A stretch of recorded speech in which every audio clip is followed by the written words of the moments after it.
Welcome to Everyday Orthodox. I'm your host, Elissa Davis, and we get together here on Sunday nights to meet everyday Orthodox Christians and to build unity in the church through conversation, through getting to know one another. And, we've been doing this for 8 years here on Ancient Faith Radio, and we're finishing up tonight. Welcome to our series finale. This is the last episode of Everyday Orthodox, and it has been a really fun ride, and I'm glad that you joined us for it. It's been wonderful. So tonight we have Melanie DeRenzo with us, and Melanie actually is with Ancient Faith Radio. In fact, she's hosting Ancient Faith Presents, which you might know is a long-running Ancient Faith podcast introducing all of the authors who've been putting together wonderful things with Ancient Faith Publishing, and also, just Orthodox people doing cool things. Whenever there's something really interesting going on, it's like, well, get them on here. Melanie will talk to them. So it's very cool. It's really nice to see you, Melanie. Thank you for coming on. She's officially our book publicist at Ancient Faith Publishing, and she attends Holy Transfiguration Antiochian Orthodox Church in Illinois, in Warrenville, Illinois. She has a husband, Michael, and they have a sweet baby named Maximus. And, she sings in the church choir. She plays piano. She cooks really good Lebanese food, I hear. And she's also handling the publicity for our books. And she handled, I think, my book as well. And I know some of the authors we've had on the show you set up for us, Melanie. So, Melanie, thank you so much. Welcome to the program. Thank you, Elissa. I'm so excited to be here today. Well, I'm glad you're here. Thank you very much to help me through this because, we've always been promising our guests or our listeners that I would come on and we would just do a show that was interviewing me because I'm always asking everybody else all the questions and not having to answer anything myself. And we've tried it once or twice. I think on the 200th episode, we did an okay job, but we actually ended up talking to so many people calling in to congratulate us for 200 episodes, which was awesome, that we really didn't get into anything. So I thought, okay, well, why don't we have someone else ask the questions for a little while and we'll finish up the series with that. I think it'll be fun. So thank you for coming on. Yeah. Oh, absolutely. No, I completely agree. I think this is just a great opportunity for us to get together and talk and just give you this last tribute for your finale. I mean, wow, what a legacy, right? Right. So, fun. It's been neat. Yeah. Yeah, absolutely. I mean, okay, so just, going into it, do you think you're going to miss the most about Everyday Orthodox? I mean, what a show. Gosh, it's been really fun. I mean, I've loved talking to people. And of course, I still talk to people afterwards, but it's been really lovely to sit down and everyone I meet, I'm inviting on the show. Everyone who's interesting or fun, I'm like, oh, come over here. So I'll still be doing that. I'm still going to do that a bit on YouTube because it's fun. But I think really I'm going to miss a lot of what you can't see when you're watching Everyday Orthodox, right? Like I'm here, we've got the producers behind the scenes. We're working on things, getting it together. We're doing like this last minute connection mess because, a lot of our guests aren't professional podcasters at all. They're not people who've done this before. So they're coming on and we don't know if the computer's going to work. How do you make a video work on this thing? What are the headphones? So it's kind of fun. It's kind of a scramble and I enjoy it. And I really, I enjoy working with Mike and Simon now. We started out a long, long time ago. Bobby Maddox was the first producer, and then Trudy Richter replaced him. And I really enjoyed also my time with them because, before the show, every week you get to spend 20 minutes hanging out. And I've liked that. And I also get to do my banter with Father Evan between shows, which is a lot of fun. And I'm friends with Father Evan, but we're far away from each other. So that's really my chance to catch up with him. So I'll miss that a lot. Sure. I'll definitely miss that. But this has been a great show. And of course, I'm still doing work with Ancient Faith. So I'll see everybody. Yeah. But also, what a cool way to get to know your guests too, is you're talking before the show actually starts. You're getting to know them then too. So, right. What a cool opportunity. It is. It's really fun. Yeah. We get comfortable with people and they get comfortable with us and we're kind of getting a sense for who they are before it even starts. So it's a little sneak preview. It's nice. Oh, yeah. Yeah, for sure. So before you started the show, did you really have much experience in this realm or not? Or how did that happen for you? I was a podcaster first, but I was doing, most of our podcasts on ancient faith, we prepare things. I prepare something and then I read it. I try to make it sound like not scripted and natural, and I might change it a little bit, but it's really, it's a script that I'm in control of. Nobody else can step in and throw a monkey wrench into the conversation. Whereas coming on and starting the live interviews was really interesting, especially early on when we would have a lot of callers. And people would just call in and, carry you off to another subject you didn't even know you were going to talk about tonight. And so it's been fun. You never know, right? Or you're interviewing someone and they just start saying things you didn't expect. And so in that way, this is very different from any of the other podcasting I had done before. Yes. Yeah, you got to be quick on your feet. Yes. You got to be ready for anything. You never know what's going to happen. Well, right. And we have to say hello to Mike and Simon tonight, because truly, when you say you have to be ready on your feet, you never know what's going to happen. Those two have to be ready, because every once in a while, I just make them come on the show. And they may not be ready for it. They may not know it's coming. It's like, oh, our guest isn't here. Guess what, Mike? It's time for you to meet the Orthodox world. Let's go. So they've been really good sports, and they've been a lot of fun. But it is, you never know what's coming. You never know what you're going to get that night. Yeah. Yeah, absolutely. I mean, and there's a whole scene going on behind the scenes of all the technicalities that viewers don't have any idea. I mean, I had no idea coming on this, this is also involved. Right. It's very involved. And it's fun because a lot of the people on the show are, they're older people who maybe aren't really tech savvy. They're not used to doing a lot of things with this. So you've got like grandma's talking, but her grandson's like right off camera and he's trying to make everything work. And it's fun. It's just cute. It's a little window into people's lives while we're propping up laptops on Kleenex boxes and trying to get everything to look good on camera. It's fun. It's really silly. Oh, yes. Fun. Yes. The things you see off camera are great. Right. Everything looks fine on camera, but boy, over the edge, it's all chaos. Right. It's fun though. That's great. Really fun. Absolutely. Well, I want you to meet Mike and Simon. So they are in Chesterton and they produce this show. They do really actually a lot of the work, and they get very, we might say, oh, Mike and Simon are in the audience in the studio today, but they don't really get credit for all this work they're doing for this show. And it's for all the ancient faith shows. It's really wonderful. So I want to make sure you guys have to come on camera so everybody can see you, see Simon, see Mike, and you guys have to say hello. And one last time on Everyday Orthodox. Yes. Hi, Elissa. Good to see you. It's very good to see you, Simon. So Simon is handling the video feeds and Mike is doing all the audio, right? So Simon, how complicated is it to do the video feeds for a show like this? Not terribly complicated, I wouldn't say. But I mean, that comes from just having done this for a very long time. So the world of streaming is pretty. The world of streaming is pretty familiar to me, but things might vary depending on your experience and such. So you were already streaming shows long before you came to Ancient Faith and revolutionized all of our podcasts. Yeah, I mean, that's a large part of why I started working with Ancient Faith in the first place, was getting our live shows, which, were radio shows for many years. I don't remember when the first live show started, like 2009 or something like that. I mean, you'd probably know better than me, Elissa, but a large part of this was 2009. Yeah, but that was all audio. It was just like a call-in radio show, right? But when you came I mean, it was a radio show. Yeah, a large part of me coming to Ancient Faith was getting our radio shows onto YouTube and onto Facebook as well, but YouTube's kind of the primary platform for that. Well, it's so cool because I think it has opened us up to a whole other listenership, right? A lot of people who weren't listening to Ancient Faith Radio because it was just radio podcasts. They were over in YouTube land, and suddenly we burst on the scene and we got to get to know them too. So it's very cool.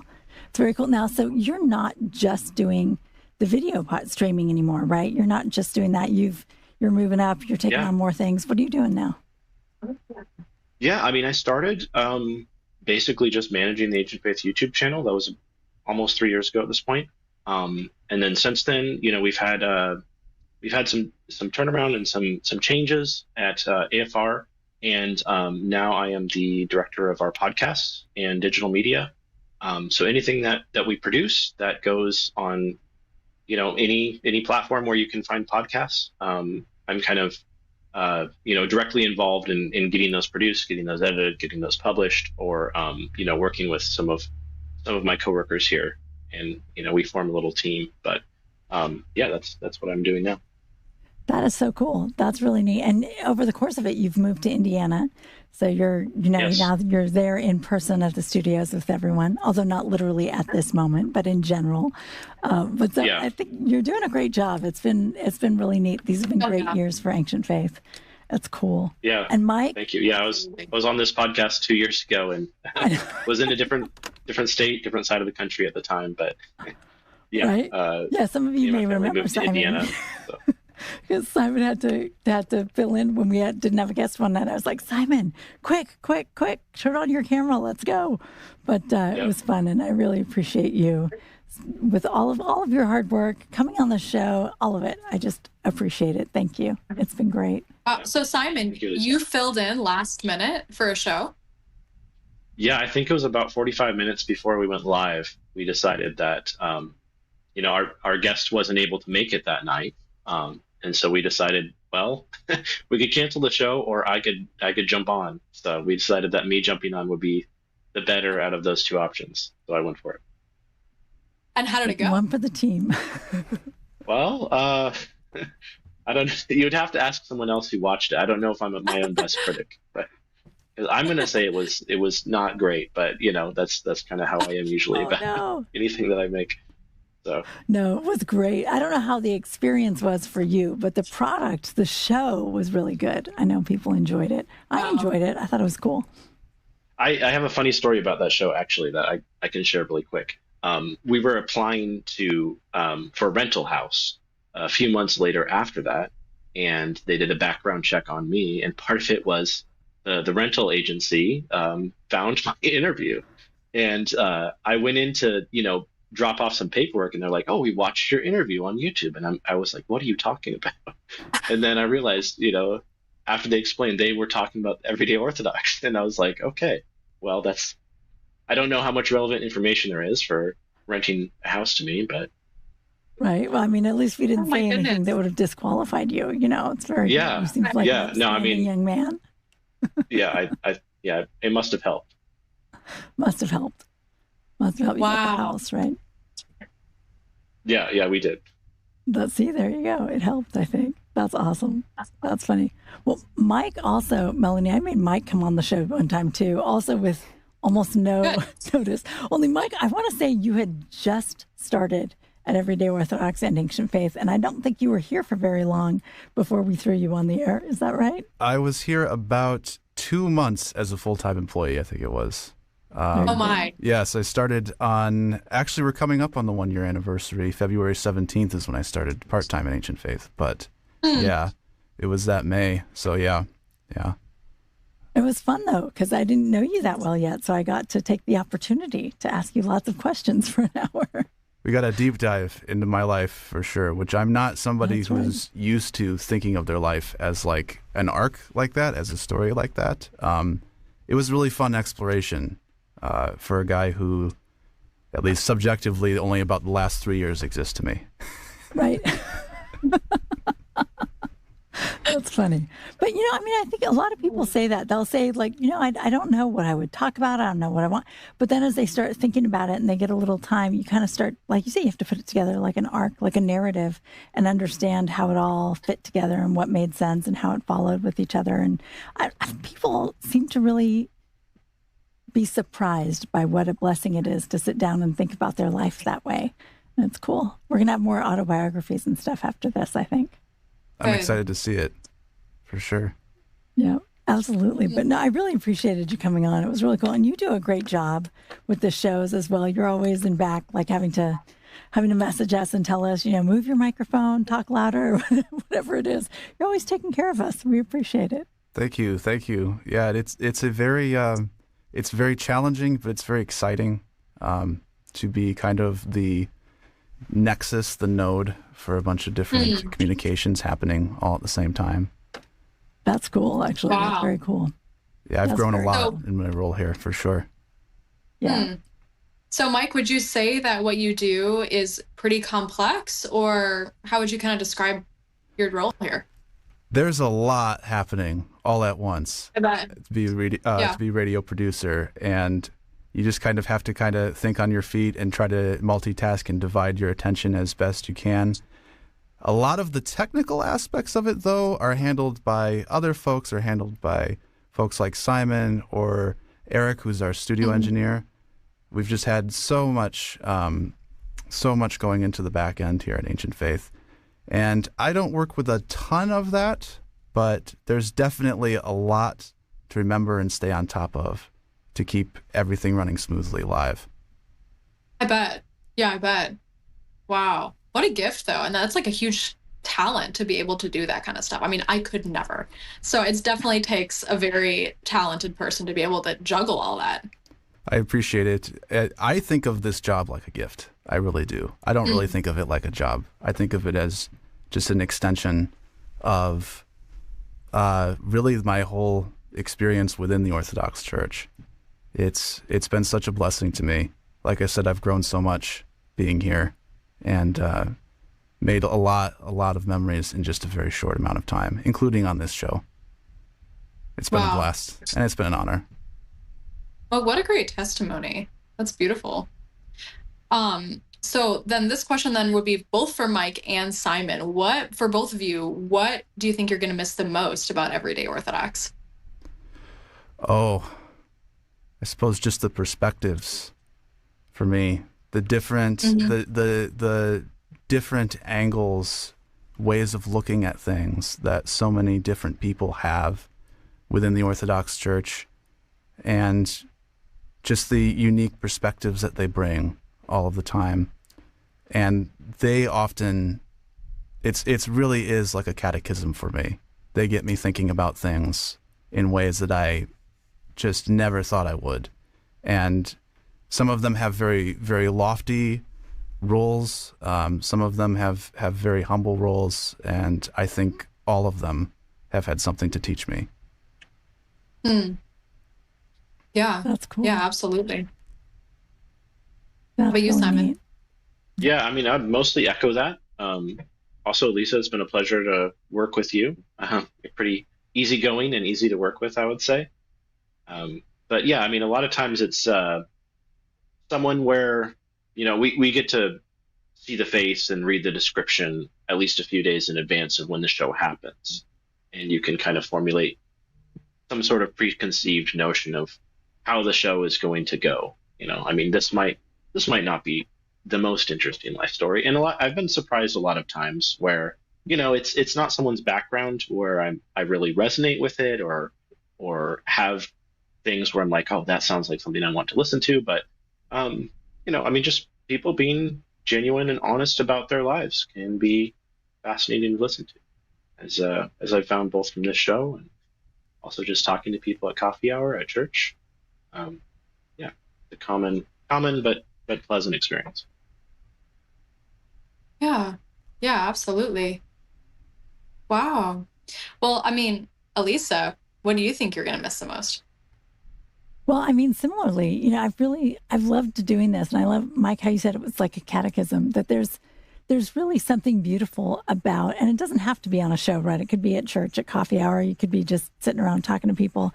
But when you really talk to people and listen to them and connect with them, you do learn something about your own faith and about your own life and how you might look at something differently or think about something differently. Or, as you said, Simon, you don't necessarily see in advance why it's going to be interesting, because it's just like, oh, okay, well, this guy, he's a teacher. I don't know what else to say. But then he comes on, and it's like, oh, they have, everybody has really interesting things going on in their life, especially if you look at a whole lifetime. There's going to be something in there that's interesting. And to hear how they're thinking about it or dealing with it differently than what we would have done ourselves, I think is really instructive and helpful. So I've enjoyed it. I really, I think it's a neat idea to be able to spend some time. And like Mother Maria of Paris would talk about how when you have these just really honest, she would say, when you turn your spiritual world to the spiritual world of another, but like this sort of open heart, real conversation, that there's a real beauty there. And, she would say that you would encounter Christ in that. And I think that's really a lovely sense that, we've certainly encountered the body of Christ. And maybe in a sense, we are encountering the Holy Spirit or Christ when we're open to each other in that way. So I think it's great. I think it's been neat. Yeah, absolutely. So would you say that has been your favorite thing as well about Everyday Orthodox? Yeah, I mean, I think I have a lot of favorite, like some things really just crack me up. Like people will often think that they have nothing interesting to say. There's nothing interesting about them. And it's funny. I mean, we had one guest who was a coroner. She's a sheriff in Montana and a coroner. And she was like, I don't really have anything interesting. I was like, are you sure? Like you have 8 kids and you're a sheriff and a coroner. Like there's going to be something, I promise. But I kind of enjoy that. Just sort of the people are very humble and they assume that there's really nothing amazing. And then they sit down and start talking and it's just magical. You learn something fascinating. They're entertaining. It's fun. It's cool. So that experience of that surprise and never knowing where it's going to go, and even them not knowing that they have some brilliant perspective on things that they've never shared. I think it's cool. That the surprise of that, I think, is endlessly fun. Yeah. Discovering all the extraordinary and the seemingly ordinary, right? Absolutely. It's beautiful. Yeah. Wow. Well, I mean, what a cool experience just to be able to do that over and over and over again and get to know people and get to know their experiences and being able to glean all these different things from your conversations with them. Absolutely. Mean, what a cool premise. I mean, how did you even come to do this live show? I mean, this is going on 8 years now, right?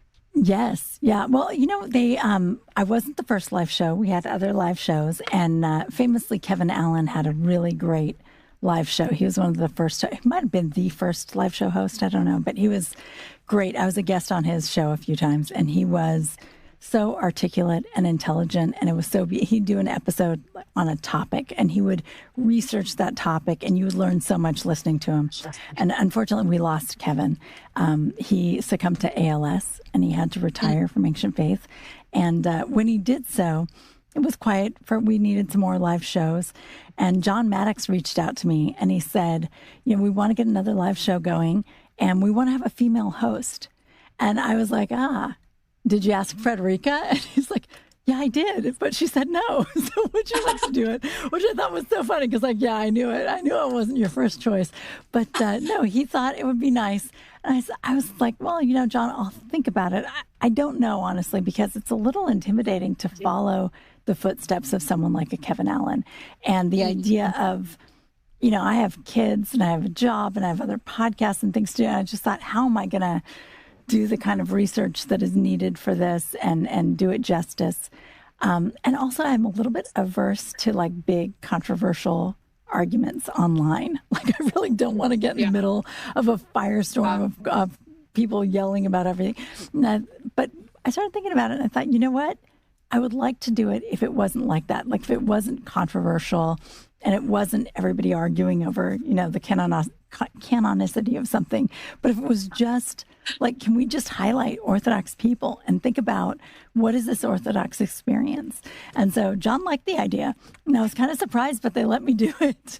I thought it was awfully simple, but they were okay with it. And so we did it. And I've loved it the whole time. Wow. Totally. There's enough negativity online already. We don't need anything adding to that, right? So, I just feel like this is just like a ray of light where, for your viewers and your listeners, this is just a way to see the image of God in just the ordinary person, right? I think so. I just think this is a blessing. Yeah.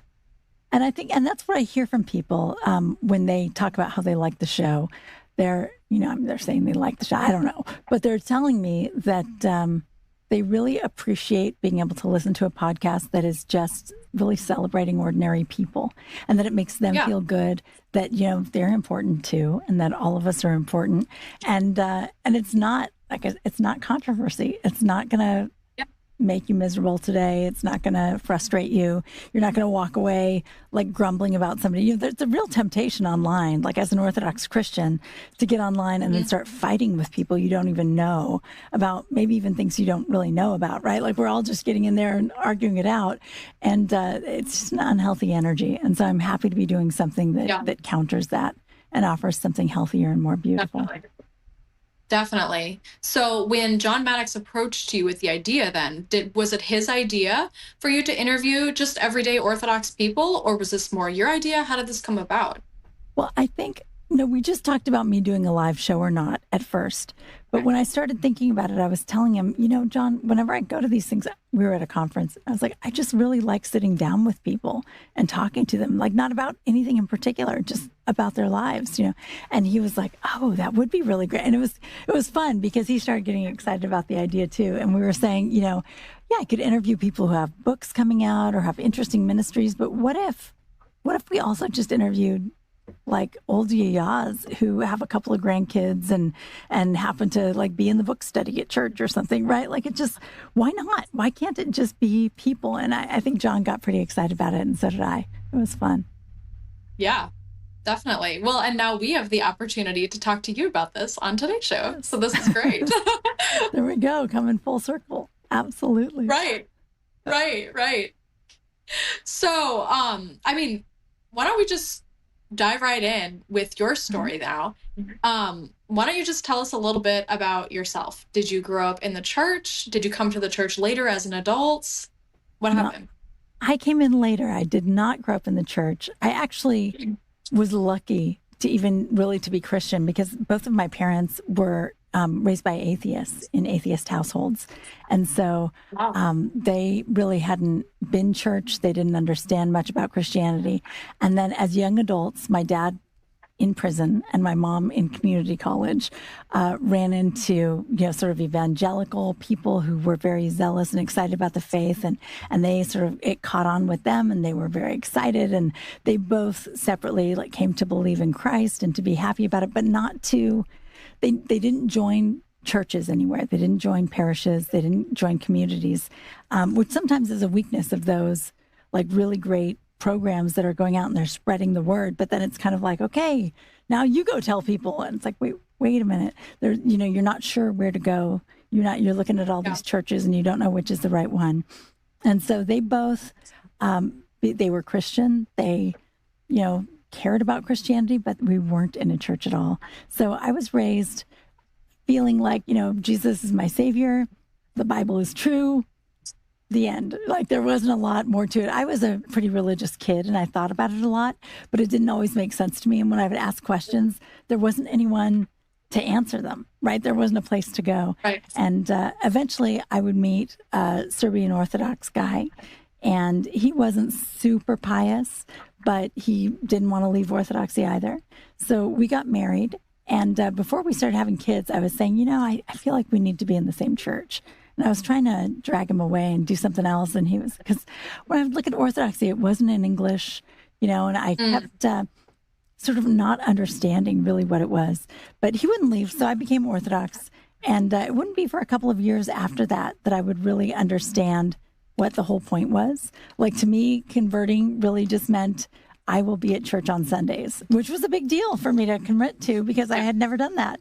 But I really didn't understand that it was going to change my life. And I found out later that it's such a blessing. And I was so lucky to have found the church backwards. I kind of backed into it and luckily didn't run away. But really not one of those impressive stories where somebody's like, St. Athanasius, his writings just spoke to me and I just got it. It was not like that. Definitely not. Wow. How cool is that? Yeah, but I'm super lucky.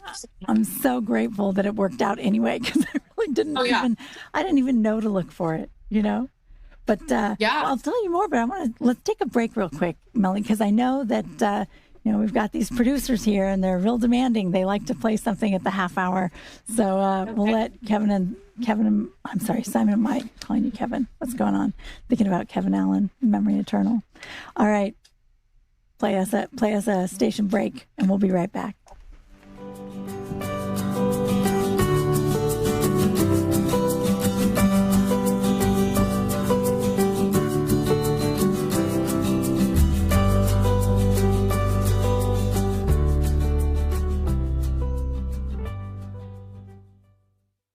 Each year after Pascha, the Orthodox Church celebrates the holy myrrh bearers, who cared for Jesus' body after he was crucified.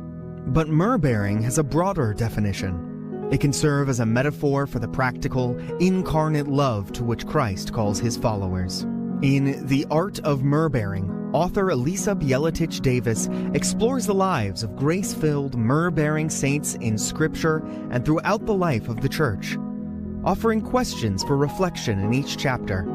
By following the lead of compassionate saints, such as Joseph of Arimathea and Olga of Alaska, we can learn to embrace a simple and profound way of life in ever-deepening communion with Christ and with others. You can find this book at store.ancientfaith.com. Again, that is store.ancientfaith.com. And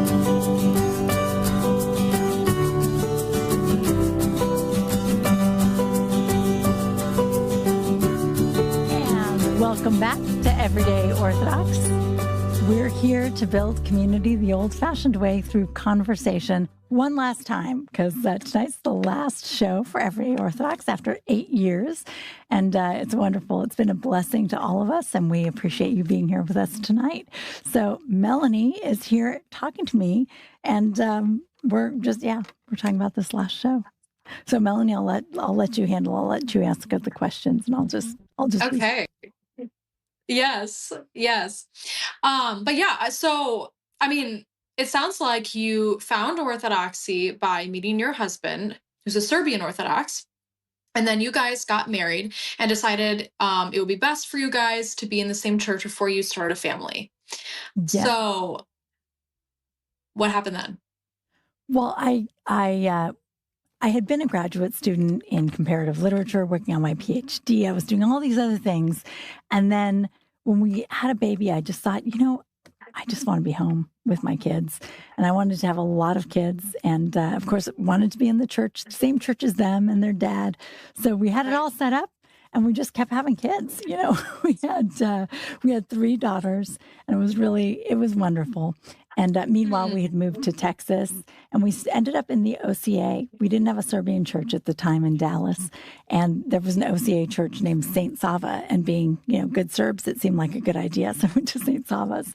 And after a few years, I had my 4th child. It was a son, and he was lovely, and I was very happy. And then he passed away quite suddenly from SIDS in 2005. And it just happened, coming out of in those days in the church, we weren't on YouTube and we weren't on cell phones, and, priests didn't give you their cell phone number. I had this priest who had recently given us the number to his BlackBerry. He seemed very high tech for an Orthodox priest, but he'd given us the phone number. He said, call me if you ever need me. And honestly, I wasn't in the habit of talking to my priest outside of church. I just wasn't really in it in that way. But my son passed away. And as we were headed to the emergency room with the ambulance, we called the priest and we asked him to meet us there. And he came, and I was sitting there at just the worst, craziest moment where everything just seemed so unreal and strange. And I started asking him questions. I was like, can he go to heaven if he's not baptized yet? He'd been churched but not baptized. Or, right. But where is heaven? What is heaven? And so I felt like when you have a kid who really loves, say, basketball, you know who all the basketball players are. And if you have a kid who loves dinosaurs, you learn about all the dinosaurs. And, I had a son who went to heaven. And so I had to learn all about heaven. I needed to know, where was he? How does this work? And as my priest was so patient, and he was wonderful. And so he spoke to me both that first day in that really awful time and gave me a lot of comforting thoughts and a lot of theological reassurance. And then over that course of that year, we met at least weekly, and he would just spend hours answering my questions and helping me understand what Orthodoxy is. And at the same time, I was going to a lot of support groups, with infant loss and miscarriages. A lot of the Protestant churches around us had support groups, and I went to a few. And you'd go in, very nice people, very sweet, very supportive, but they would be putting together ceremonies, like trying to write a prayer service and like do a candlelight vigil or release balloons or something. And it was always people trying to figure out what could make it meaningful to help these parents. And then at the same time, I'm going into my Orthodox church and I'm like baking koliva. I'm making koliva, or I'm gathering my whole parish together and everyone's praying together for my son. And it was so profound and beautiful. And it was contrasted with this, with a tradition that had no tradition, right? With having given up on ritual. And I really came to see firsthand what a blessing those rituals were, and that they weren't some old dusty thing that I had just sort of assumed, yeah, something the old ladies are doing, whatever. When I really got into it and saw it, I understood that in my previous life, you couldn't pray for the dead and you couldn't do anything for them. And, you know, when you have a son, you want to buy him a bicycle and teach him how to play basketball, or how to play basketball, right? Whatever it is, right? You want to do all these things. And when he passes away, it's like, I can't do any of them. And so I was able to to make him koliva. I was able to gather people to pray for him and to do things that would benefit him, that I was still his mom. I could still do stuff. And it just meant so much to me. So at the same time, it all came together. You know, I was learning Orthodox theology and just loving it because it's so consistent and so beautiful and elegant. And then I was also coming to realize that all those rituals and all those things that hadn't made sense to me before were like not only helpful, but like life sustaining, that it was such a big deal for me. And receiving communion became such a big deal. And it became something that would really help me hang in there for the rest of the week. And I just came to appreciate all of it that year. So that's really, I would say that's when I became Orthodox. You know, I was baptized 5 years before, but I don't think I got it until I came in that way. Yeah. And then it changed everything. Yeah. You know, grief has a way of really focusing you, I feel like. And there is something so comforting about the Orthodox Church when it comes to a time in your life where you're grieving. The Orthodox Church, in my experience, is so comforting in that it is the same across the board and across all the ages, right? And so when you come to your priest or to the church with a grieving and broken heart, you can rest assured that all churches throughout the world, you know, all Orthodox churches throughout the world are doing the same liturgy every Sunday morning, and have been doing the same liturgy every Sunday morning for years and years and years, and will continue to do so. There's like a continuity there and a stability there that I just personally have found, and I'm sure you did too, found to be a bedrock that you can stand on in those times. It's really true. And I often felt like, you know, when the support group, the pastor would be writing a very nice prayer, and it was lovely. But there was a sense that it had to be spontaneous and new in order to be real, right? Yes. And coming into Orthodoxy and listening to the prayers for the dead, I just understood that these prayers are put together by centuries of holy people who have been praying, and they've been losing people and learning, you know, what God wants us to do, how we're supposed to think about it, how we're supposed to face it, where we're going to get strength. And we're just the beneficiaries of these prayers and services that have been honed over time, right? Like they've been perfected. And so the fact that they're not brand new is really an advantage, because we've had extremely holy people working on it. And it's not just like some guy who got up this morning and decided to write a prayer. And not to say that, you know, it's a terrible thing over there, but just it really has meant so much to me to have this repository of amazing wisdom. And it's beautiful. The church is beautiful. I mean, I came to realize that when I walked in, I was, you know, I didn't know anything about Orthodoxy. And I was just kind of like, oh, this is terrible, you know, this language, and they don't know what they're doing or why they're doing it. And I look at it now and I'm just shocked at myself. Like, how was I not humble and grateful and just begging to be let in? Because I should have been. If I had known better, if I had known what Orthodoxy was, I would have felt so lucky to be allowed in the doors. I mean, it's just transformed my whole life. It's beautiful. Beautiful. Wow. But you said you got baptized 5 years prior to this, right? Yep. When I joined the church, I was that baptized. Like so, yeah. I mean, that is like so like typical, I feel, of all of us Orthodox, right? That it takes us years to understand what's going on, you know? I mean, I Right? grew up in the church personally, and I mean, I still feel like I don't understand anything, you know? So It's true. it's all a journey. Right. Well, and also I think as you go through, I think there's something very beautiful about that progression where you think you understand something and then you encounter something else. It's like when you open the Bible, sometimes the same verse means something different to you 10 years later, right? You have different life experience. And so I think that's kind of natural. But in this case, really, God is good. When I was studying, I got a theology degree because I seriously love the theology so much. And one thing that's mentioned, I think it's St. Nicholas Cavasilas, is talking about how, when you're baptized and chrismated, this magical thing happens, but sometimes it's dormant for a while and then it activates. And I thought, I think I know a few people who feel that way. And a lot of us, we can think that we're in the faith and we're enjoying the church and it's all very meaningful to us, and then find out later that we didn't have a clue, that there was so much more. And thank God, as you go through life, there's always more. There's always more to uncover. It's beautiful. Yeah, beautiful, beautiful. Wow. Yeah.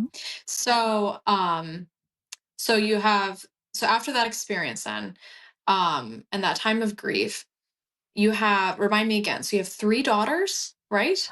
I had 3 daughters and then my son, and I've had 2 more daughters since. So it's 5 living children plus my son, and Beautiful.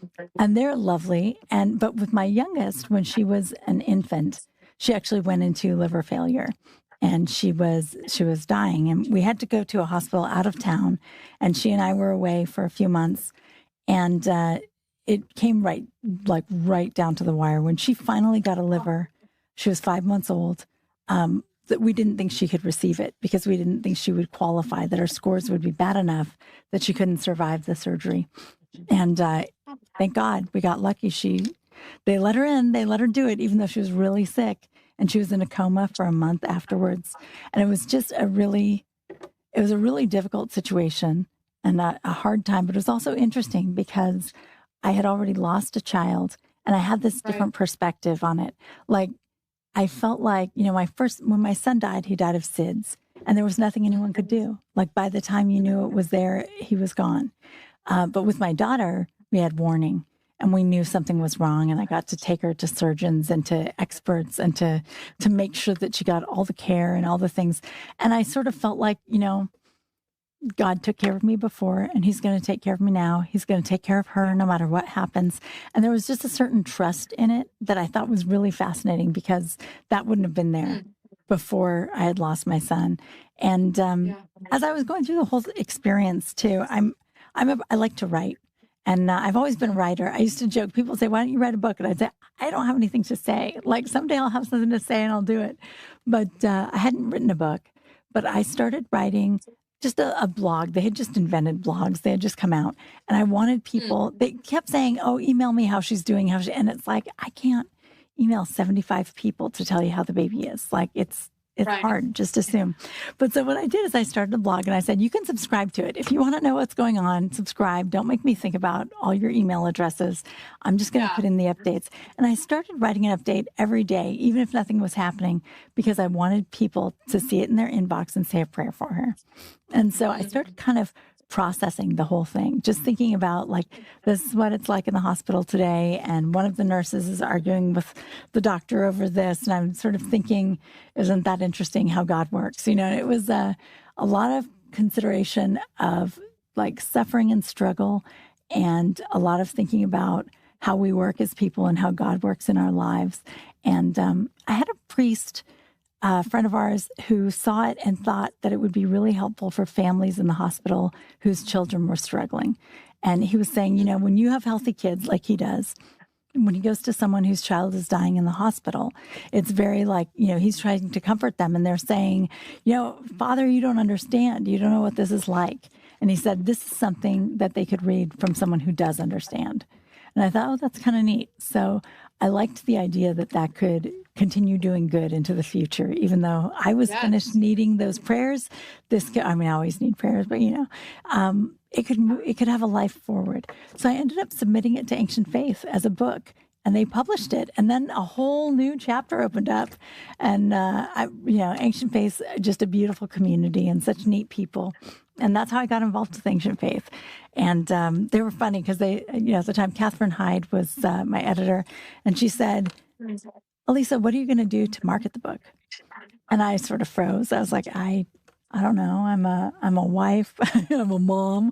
Like, I don't know how to market a book. What? And so I assumed she would say what we were going to do. So I just sort of looked at her and I tried to sound smart. And I was like, well, what strategies have you found are most helpful in this demographic? And she was like, well, our podcasters sell a lot of books. And I was like, really? I like podcasts. I could do a podcast. So I did a podcast called Raising Saints about parenting. There weren't any podcasts on that at the time. And it was about really educating kids about the faith. So you might be a Sunday school teacher, godparent, whatever. But it was like, how do you talk to your kids about theophany and what matters about that, right? Or all these different things that come up and all these really beautiful ways to think about these things. And I just loved it. It was really fun. It was my favorite thing. And I enjoyed it so much. And so that's how it got started. And I ended up writing books with Ancient Faith and doing more podcasts and then eventually a live show. And it's been a beautiful journey. And I'm really happy to have been a part of it. Wow. That is amazing. And I can't believe that there weren't any podcasts at that time about parenting. Right? Well, I mean, when we first started out, a lot of podcasts were just sermons. Yeah, it was, not just sermons. They were good sermons, but it was like, I'm doing a sermon every Sunday anyway. You can put it on the radio. Yeah. And I was like, okay, it's a lot of sermons. But if your priest isn't great at giving sermons, good. Now you've got lots of good sermons. But we didn't have a lot of topical stuff. We had something on fasting and cooking and sort of food in the Orthodox life. And then we had this one. And, there weren't as many things back then. There wasn't a lot of media in English on Orthodoxy. And even in foreign languages, it was still kind of sparse, right? It was like the writings of the fathers or something. So it was neat to be a part of that movement of starting all this stuff, of being there and meeting the people who were starting it, right? Like the first people to do YouTubes on Orthodoxy, the first people to podcast on Orthodoxy, to write books for lay people in English on purpose in Orthodoxy. It's been beautiful. It's been so cool to be part of it. That is amazing. So did you find then, for example, your podcast on parenting, did you find that doing that podcast on parenting, did you find that actually made you a better parent? Oh, definitely. Definitely. It made me really aware of what I was doing. And it forced me to sit down and think about something beautiful you can do with your kids and then go do it. And it was great. And my kids got to be like guinea pigs for everything. So I became a Sunday school director. So my class took some of the brunt. But my kids, I wrote a book that was meditations around Christmas time for little kids. And I made them go through it every year. I would do all the meditations and then ask them questions about what they thought. And my friends would do that with their kids. And they were my guinea pigs. But I think it was a blessing for them because they got to do a lot of cool stuff and learn a lot of things. Yeah. And it was great. It was great for me. I loved it. Yeah. Yeah. So did you love the publishing process too? What was that like for you? Oh, I love writing. I love writing. I was in a PhD program from comparative literature, and I just liked writing. It was nonfiction, right? It was stuff about literature. It wasn't actually literature. And I'm no good at creative writing, I really think, but I can sure tell another story. I could tell a Bible story, or I can, write about being a parent or about children or family and now, about just sort of life in general. I've kind of graduated to grown up stuff too. But I love writing. I love it so much. And so it really has been lovely to have an outlet for that, right? To have someone that I can say, I can come to Ancient Faith and say, I have this idea. Check this out. And usually I don't present it till it's all done because it's I'm just so excited. I got to just write it. And then I just, I hand it in and stuff. What do you think? But it's been really fun. It's been great. It's a really neat process. And the Orthodox topics are really topics that I love. I don't know that you're going to be, a multimillionaire New York Times bestseller writing Orthodox books, but that's okay. That's what I want to write. And thank God there's someone who will publish them and read them. So, but if not, I might write them anyway. Honestly, I might just write them for myself. Keep moving. Well, we love it. Keep them coming. How many have you written now? That's a good question. So sometimes I've contributed to a book that wasn't just mine, like Behold a Great Light is an ancient faith devotional. And I wrote a week's worth of Advent devotions, right? Or a chapter in a book called, The Grace of Being There, Single Mother Saints in Our Lives. So there are certain books I've written, not the whole book, but I think the total might be 6 or 7, something like that. I don't keep track. I try not, I don't want to count them. I don't want to. It's probably better for me not to. Just head down, keep going, keep working. But it's been beautiful. My most recent one is a book on the myrrh-bearing saints on just sort of the concept of myrrh-bearing in life and the way that service becomes theosis, really, like the way that service is our spiritual lives. And I've enjoyed it so much. I'm fascinated with it. So it's fun. And then I get to travel around and speak at retreats and talk to people about the book. And then I meet people, I invite them on the show. It's all, it all just feeds itself. It's fun. It's fun. That's why I'm not gonna totally retire from this, because I think I just am having so much fun meeting people and talking to them. And it's a good time. And as long as somebody wants to hear it, tune in and listen. It'll be on YouTube. Check it out. But, either way, I'm probably going to still do it, whether anybody's listening or not, because I like it. I like it a lot. That's great. So can you talk about the publishing process for those of us who aren't really aware of how that works? Can you kind of walk through how to do that? Well, you start out by suggesting your topic and explaining what it is that you want to do, and also who you think would want to read it and why they would want to read it. Like just sort of defending, like, what is this idea? And if they agree to it, you'll start writing a manuscript. And manuscripts are, like 55,000 words or so. And when you are probably all finished with it. For me, I'm always finished by the time I start, because I just don't like to do it along the way. I like to be ready. And so then you hand it in, and Ancient Faith or whatever publisher will have an editor going through it. And they come back with comments. And it's really beautiful, because it's a great way to make the text so much better and so much more interesting and well-written and tighter. But it's also funny too, because there's a little part of you that's like a spiritual exercise that you have to learn, where you're like, you didn't like that I put it that way? Oh, why would you say, take this paragraph out? Whatever could you mean? I love that paragraph. But it's good, right? Because you kind of read it and you take a deep breath and you think, okay, humility, cooperation, let's see what's going on. What are you thinking about? And in the end, it's actually a beautiful process. And I think I think it makes me a better person, a little less controlling, a little less, little more humble, but, and it makes the books better. It really does. So that's a process of going back and forth. You get to know your editor a lot as you work through it. And then eventually you have meetings about how are we going to market this? What is the book cover going to look like? You don't design your own covers. If it's Ancient Faith or whoever it is, they have someone designing covers and they show you. And you might be able to veto a little bit, but it's not really up to you. A lot of it isn't really up to the author. And that's okay. And then the book doesn't come out, for 6 months or so afterwards, sometimes longer. And then all of a sudden people are asking you about the book and you can't even remember what it says, because now you've moved on, you're doing something else. Because, the whole marketing, all that stuff, you do all of it and then you put it away and then you come back 8 months later. And so it's a little surreal at that point, because it's like everything about you is like living this book, and then you put it down. Nobody knows anything about it. And then one day it comes out and you can't even remember it. So it's ironic. It's very funny. But it's a great process. Absolutely. I like it because you get to collaborate with a lot of really interesting, creative people. And it's beautiful. Everyone's working together. It's cool. Yeah. Yeah. Well, it just sounds like, the publishing process, the podcast, the live show. It all just sounds like it's been a really wonderful and positive experience for you. So that's it's so great. Absolutely. Absolutely. Yeah. It's been a wonderful experience. Great. So then, back to the finale of the live show.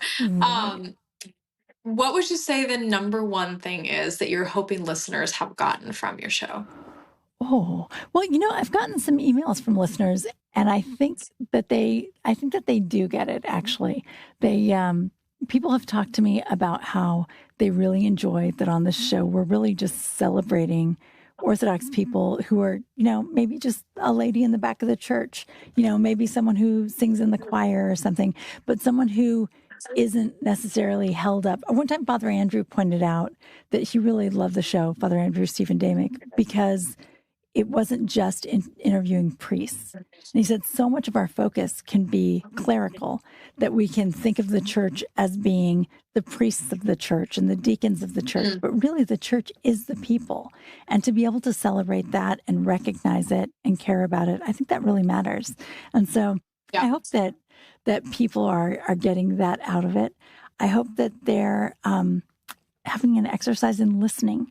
I think so much these days, we have so much content and so much flashing by, that to sit down and just listen to someone talk about their life without 18 other things going on, that's a value. Like, that's really a skill, actually, that we're losing, right?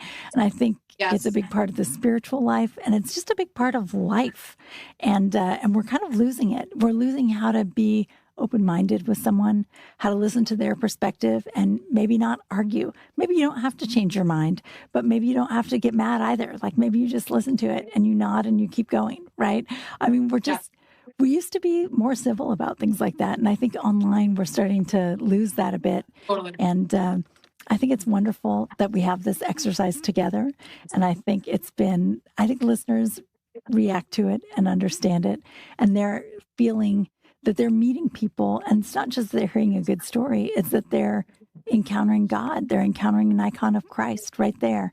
And they're, I think, understanding, as I would hope they would, that can be extrapolated to everybody, right? Like, everyone in the church, you can, or even outside of the church, right? Anybody, you can sit and listen to them and open your heart to them and listen to them, like, without judgment or anger or without wanting to change them or fix them, and just encounter them. And it's a beautiful thing. So, I've loved doing this. And I'll actually be continuing with a similar show on YouTube. It's going to be called Orthodox Unscripted, which is funny because I keep calling it unlisted, but it's not unlisted. It's just unscripted. But just the idea, so many of our podcasts are like a big script that we read. And this is just like, we're just going to talk to people and see where it goes. And it'll be basically the same, maybe not always as biographical. Maybe we'll loosen it up a little bit, because sometimes we are forced to keep this format. And nobody forces us. I did. I wrote the format and I just keep it. But it might be a little looser and a little different, but it'll be very similar. It'll be, a podcast and a YouTube podcast on, audio and video. And I think it'll be fun. So it'll be the same kind of thing, because I think it's such an important project. It's such a cool thing for all of us, really, to learn to listen and to encounter each other, and to definitely, not to write somebody off just because they're not just like us, Yeah. I mean, it is like a spiritual discipline, just sitting and listening and being with another person, like you said, without a bunch of distractions all around you. And that talent and that gift is getting rarer and rarer these days. It really is. It absolutely is. People would talk about the ministry of presence, like just being able to be with someone, how important that is. Or like we were talking about grief earlier, like with a grieving person, to just be with them. And that's so hard for us now. We want to check our phone. We want to see what's going on. What's the weather like? What are the sports scores? What are the headlines? Like, to just be there and to decide this person across from me is important enough that I'm going to give them my attention right now and be present in the moment. I mean, that's where you encounter Christ, right? There's something about like a mindfulness of being aware of the moment. Father Evan in his last book has been talking about this presence. Being really present is how you enter into like God's time, into Kairos. And I think hopefully that's what we're doing here. And we're learning to do it, and we're trying to practice it. So it's cool. Yeah, absolutely. Absolutely. I mean, it's a blessing. And like you said, you're encountering fellow icons of Christ. Absolutely. So lastly, then, last question, is there anything special that you would like to tell your listeners on this series finale? I mean, we've all been so thankful for you, and this has been a huge blessing. Thank you. I would just like to say thank you. I mean, my listeners have been great. They email me, they send me suggestions for interviews. They tell me, why I like this show. I like it because it's fun. It's fun to hear. And it's just, it's always a surprise to me that so many people are listening and enjoying it, because I kind of think, well, this is something funny I like to do, but no. But so thank you is really my message to everyone. And of course, thanks for joining us tonight also, but also thank you in general. And Melanie, Yes. it's so nice Well, of we you to want to come say on thank here. you to you. Oh, thank you. Thank you. Thank No, this you. has been wonderful. I appreciate just the time and the conversation. It's just been wonderful getting to know you and hearing about you and in your experience in your show. So thank you. Thank you so much. And maybe next time I write a book, I can come on Ancient Faith Presents and tell you all about it. So I'll see you then. I'll be in contact. Yes. I'm looking forward to it. All right. Thanks, Melanie. Great. Me too. Thank you. And again, thank you to our listeners for joining us. And I guess we won't see you next week. So good night and God bless. Good night.